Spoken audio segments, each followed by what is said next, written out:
আজকে আপনাদের মাঝে নতুন একটা রেসিপি নিয়ে এসেছি, গরুর নলি বা পায়া রেসিপিটা।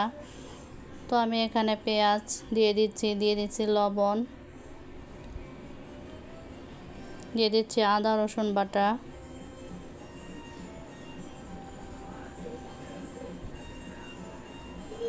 দিয়ে দিচ্ছি হলুদ গুঁড়া,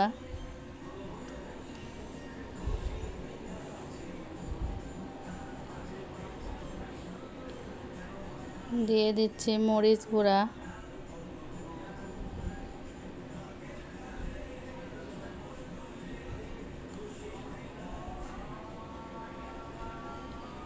দিয়ে দিচ্ছি ধনিয়া গুঁড়া,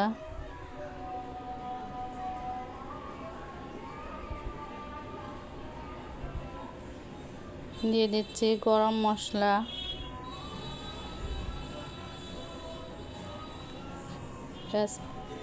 এলাচ।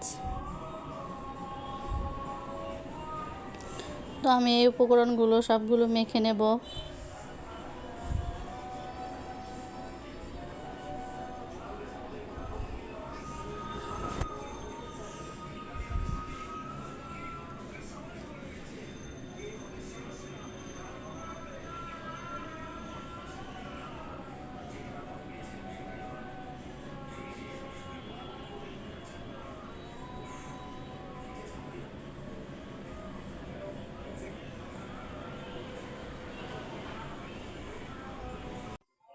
তো আমি এখানে পানি দিয়ে দিয়েছি, ঢাকনা দিয়ে ঢেকে দেব। তো আমি এখানে তেলও দিয়েছি, কিন্তু আপনাদের দেখানো হয়নি।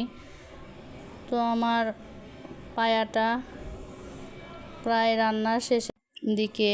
তো আমি এটাকে 1 ঘন্টা কুক করেছি। তো 1 ঘন্টা রান্না করার পর এরকম এটার অবস্থা হয়েছে। তো আমার রান্নাটা যদি আপনাদের ভালো লেগে থাকে, তো আমার চ্যানেলটিকে আপনারা সাবস্ক্রাইব করে দেবেন, ফেসবুকে ফলো দেবেন। ধন্যবাদ সবাইকে এতক্ষণ আমার রান্নাটা দেখার জন্য।